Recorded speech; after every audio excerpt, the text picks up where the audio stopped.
Why Rwanda is so called the land of southern hills? Kubera iki u Rwanda rwitwa igihugu cy'imisozi?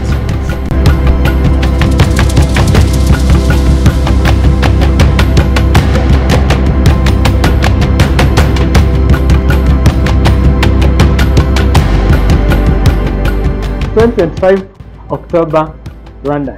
Nizere ko meze neza aho muri hose. Ngewe ni Ngoma Franka tumwungwa na TV nkuko bisanzwe. Uyu munsi tugiye kuvuga kuki.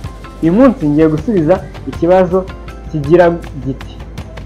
Why Rwanda is so called land of thousand hills? Cyangwa se ko iki u Rwanda rukunze kwitwa igihugu cy'imisozi igihumbi nkuko mubibona. U Rwanda nkuko mubibona ni igihugu gifite imisozi myinshi. By'umwihariko ubibona iyo uri mu mujyi wa Kigali cyangwa se mu bice by'amajyaruguru, uburengerazuba ko uburasirazuba bwo busanga bufite imirambi myinshi. Rero impamvu u Rwanda rwitwa igihugu cy'imisozi igihumbi ntabwo ari uko mu by'ukuri ubaze imisozi ari igihumbi, ushaka gusanga itagera cyangwa se inarenze. Ahubwo impamvu u Rwanda rwiswe land of thousand hills ni ukubera ko u Rwanda gifite ubwiza bushingiye ku migaragarire y'imisozi ihari. Iyo urebye u Rwanda bitewe n'ahantu henshi uri ubona imisozi, by'umwihariko nk'uko nabivuze iyo uri muri Kigali. Niba uri muri Kigali reba iruhande rwawe cyangwa uterera amaso, ikintu cya mbere uri bubone imisozi. Rero ni ukuvuga ngo u Rwanda igice kinini kigizwe n'imisozi myinshi, imisozi kandi myiza, yaba hills and mountains. Rero impamvu u Rwanda rwitwa igihugu cy'imisozi igihumbi ni uko ko rufite ishusho y'imisozi myinshi igenda isimburana.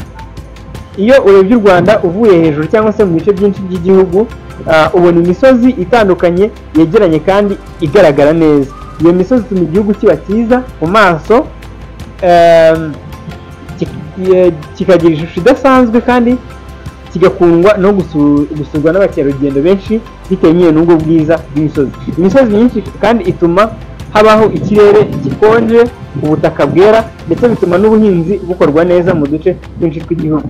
Mu ncamake u Rwanda rwiswe igihugu cy'imisozi igihumbi kubera ubwiza n'ubwinshi bw'imisozi yacyo, bigaragaza ishusho idasanzwe kandi itangaje igihugu cy'u Rwanda. Ngira ngo impamvu mwayumvishe ntabwo ari uko u Rwanda rufite imisozi uyibaze ngo 1 2 3 ugereho nuza ku gihumbi. Ni uko u Rwanda ahubwo igice kinini cyarwo kigizwe n'imisozi myinshi kandi igaragara neza. Rero ni ibyo ngibyo by'uko u Rwanda rwitwa igihugu cy'imisozi igihumbi. Mwakoze gukurikirana Ngoma TV, njye ni Ngoma Franka nk'uko bisanzwe.